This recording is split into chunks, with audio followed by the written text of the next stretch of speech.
I do want to jump, I guess, to AI. I'm curious because I've seen you go to an AI conference lately.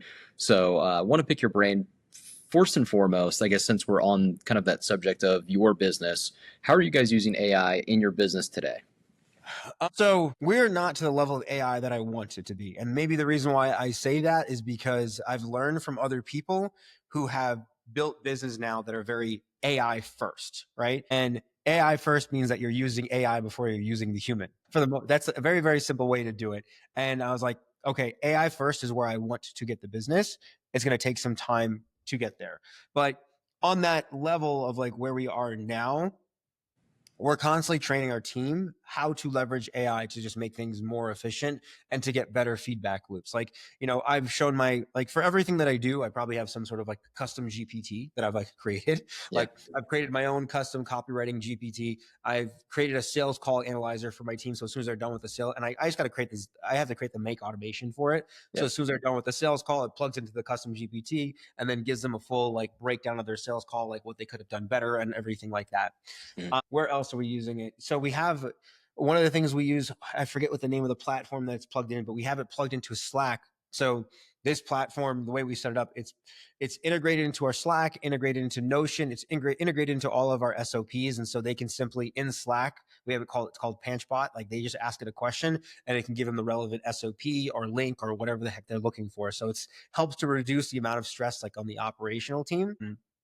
And so, yeah, we use it for copywriting. We use it for market research. I have a pretty cool, crazy market research. I don't even know what to call it, but it's just like this massive AI that's connected to like ChatGPT, Perplexity. And it's like, I don't know, it's probably like 8 different AI agents like connected together, where I can do some like pretty deep market research. So, and that's a very easy thing. It's like I can take somebody's business and I can plug in a couple of their competitors and it can just start doing step by step, like deep, like market research, like on the market, the competition, pain points, like all that kind of stuff there. So on a marketing level, we're using it all like in that perspective. The next phase of what I want to do is I really want everything to be almost fairly automated quickly from like an onboarding call with a client or for basically from an information gathering point with a client. So the ideal place where I want this to be is we have a client that will fill out their intake form where they put all of their information, and then we also do an onboarding call with the client. I want that now to be where our client success manager reviews all of the information with the client, corrects any of the information there, and then that information will automatically get plugged into automations into different custom GPTs.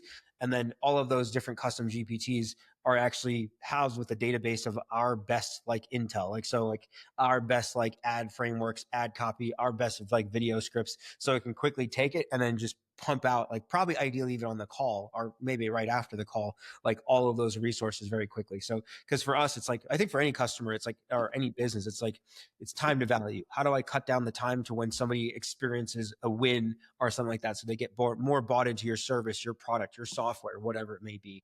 We are testing AI for our lead follow-up team. We've constantly tested it, but it's still not outperforming enough for us to do it. So we've tested it on text. It just like when you use ChatGPT, it's like you got the answer wrong. Like that wasn't what Yeah. I was asking there. It missed some context. Voice AI, I experienced some really good stuff lately, and I thought it was there, and then I was like, oh, it's still like 75%. I think it needs like another like 6 months or so. You see, Mhm. it's funny. We were testing out this voice AI, and we thought it was really good, and my friend was testing it out because he's pretty deep in it, and he wants to push it.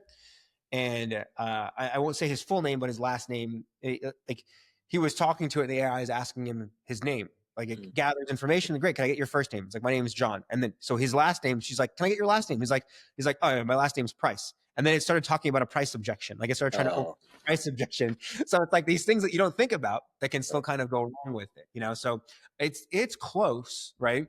And look, I don't think it's that far from outperforming humans. It doesn't need to be perfect to outperform humans because humans make mistakes. right. Like any team member, I'm like, they're probably 90% effective, 95 at best, especially in a call center environment, maybe 95% effective. I'm like, if the AI is going to make a few mistakes, fine. I just wonder if we have to. I mean, I think it'll probably become an FTC like requirement where like whether most likely with voice, well, you'll have to say like, hey, it's John calling from XYZ gym. I'm the voice assistant to point out that it's AI. Um, so I wonder how that'll affect things. But I think after people get used to it a little bit, I'm like, I don't think they're going to care. You Right. know? Yeah.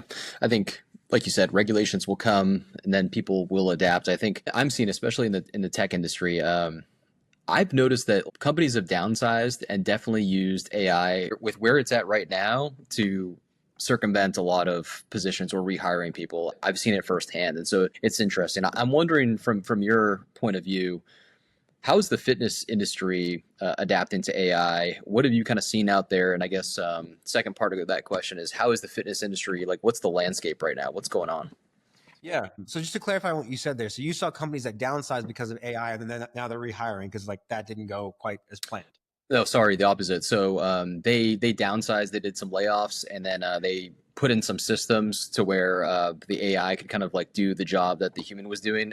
As an example, there's really good like legal softwares out there now that will basically like redline contracts and all this stuff. And there's like a company that like laid off a bunch of their paralegals and lawyers, and now the AI is picking up like I would say like 75 to 80% of that work. So Oh, wow. stuff like that. Yeah. Wow. Yeah, I think it all depends on the level of complexity of the work and how much it might need to interact with something else, So I will give an example of some of the clients that we work with, and I'm like, I don't see, if you want to keep your process this way, how you're going to get AI to replace it. So let me give an example here of how, at least in a lead follow-up situation where it's going to become very difficult. Yes, it's not hard to, let's say I'm a gym, let's take an Orange Theory, right? So in Orange Theory, usually what they do, they free class, and they want to collect a credit card on file to decrease the no-show rate. I think that might be a pretty hard thing to do because, all right, let's say I have my AI calling agent, unless there has to be some crazy integrations, but let's say I have my AI calling agent call the person up, and they're like, great, I'm going to get you scheduled for this time. And that's usually operating in one system. Now, if I need to collect that credit card, great. It's like, one, how am I collecting that credit card? Where is it going? How do I get it back into that CRM where the credit card is supposed to be? Like, they're two different systems, right? Because most of these businesses are using like MindBody. So unless MindBody comes up with their own AI caller, how does that information get there? Right? Because it's like you can't really go transfer it from one to another because usually like PCI compliance, they're not going to let these two things like talk together. I think in the way that a lot of businesses want to use it, it's going to be hard to use it to that extent.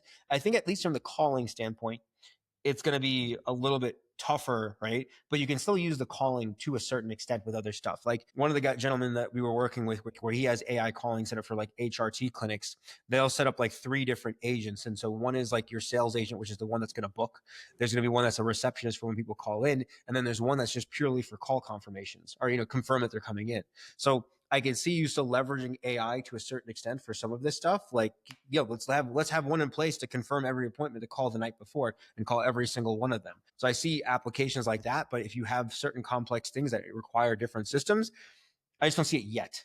Right. So overall, but it's funny because I've seen so many franchises are usually the ones that are always kind of the first to try to adapt and try things out. And I still haven't seen great success with just trying to go like pure AI with everything because it's just, and maybe it's because of the fitness industry. But the reason why I say that is because there's complexities more with the fitness industry in that, like, again, let's pick OTF. It's like the offer changes like every month. Maybe the class times change. Like, so there's always like sometimes like these moving things that are happening that are hard to read versus let's say I'm like a life insurance agent, right?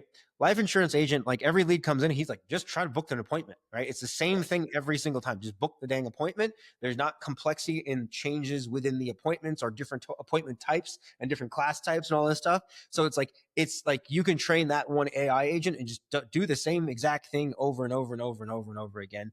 Versus with like the fitness industry, it's like a lot of things are always changing, or clients will throw in, it's like, hey, don't book them on these days because these are the really hard classes. Book them on these ones because these are easy classes. And I'm like, okay, great. So what day are the easy classes? I'm like, well, it's Monday, Wednesday, Friday this week, but next week it's Tuesday, Thursday, Sunday. I'm like, so it changes every single week. I'm like, okay, this is how do we scale this? Like, Right. Right.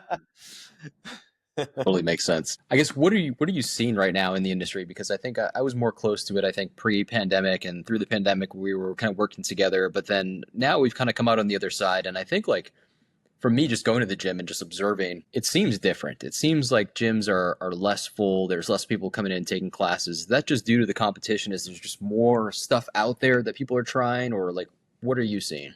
Yeah, that's kind of what I feel like. That's kind of the general consensus across the board that like, I mean, look, you always got your top 10, 20% of gyms that are just always growing. Businesses that grow like outside of, it doesn't matter if it's the summer or anything, they just keep on growing, right? But in general, I feel like this fitness industry has changed a little bit. And I don't know what it specifically is. I don't think it's necessarily that I mean, there's more options, right? If I keep on picking on Orange Theory, but Orange Theory was one of the trailblazers when it came to, group fitness and franchise fitness like that, and those kinds of concepts, heart rate monitors, and all that stuff.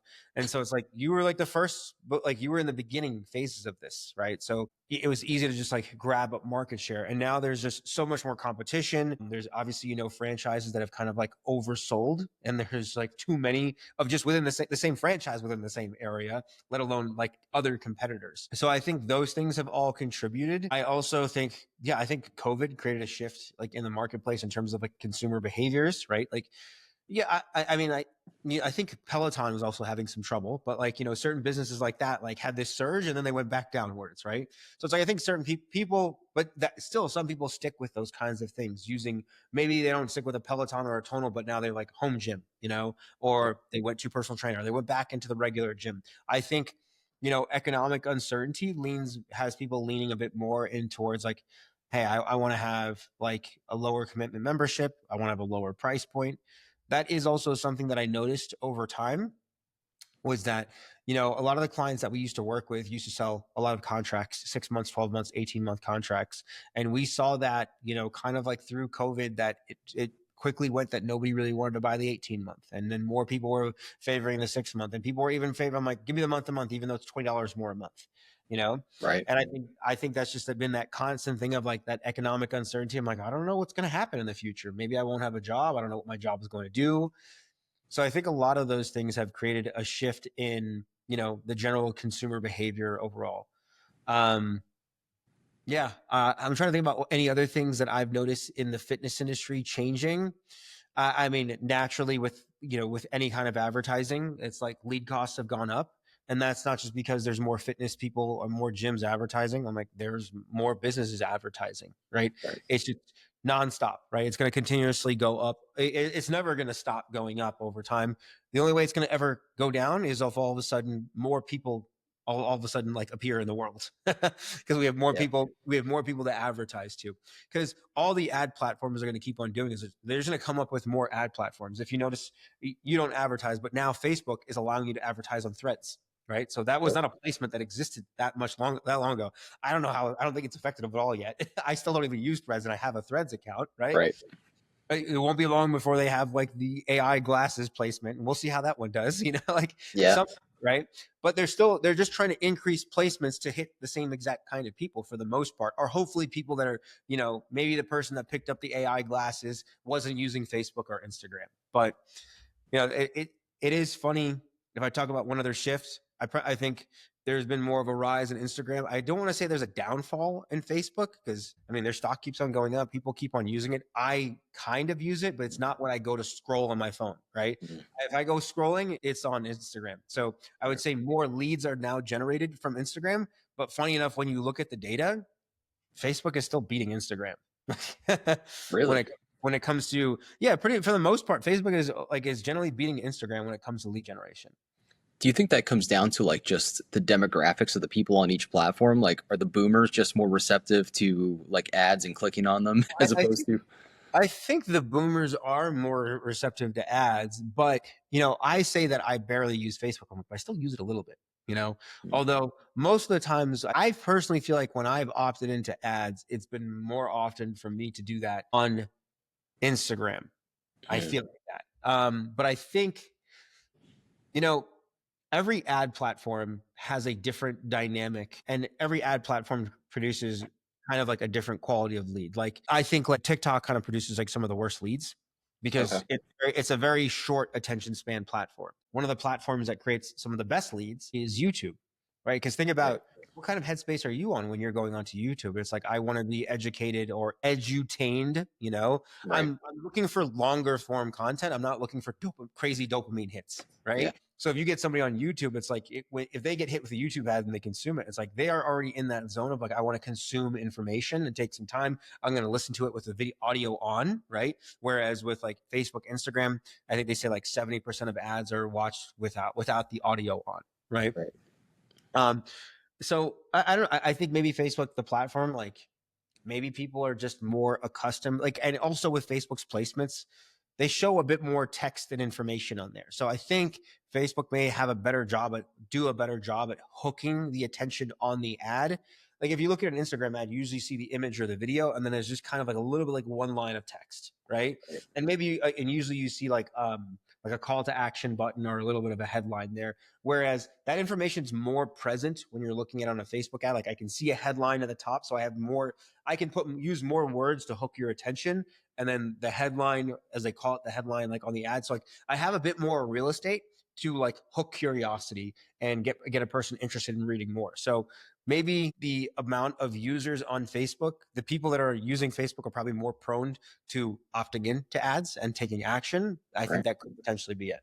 Very interesting, and I think I could pick your brain about this stuff for hours. So this probably calls for a part two. I know you've got something else to run to, but Dave, it's been awesome chatting with you and catching up with you. Thank you so much. Where can people find you if they're looking for your services, to follow you on Instagram? Where should they go? Yeah, if you want to find me on Instagram, just search Dave Pancham at Dave Pancham. If you want to check out our company, it's gopancham.com. So it's GOPANCHAM.com. If you're going to Google us, don't just Google Pancham, because unfortunately that's the name of a Pokemon. So search Pancham Marketing Agency. If you find the Pokemon, that means you're close. Just add marketing agency at the end, and then you'll be able to find us.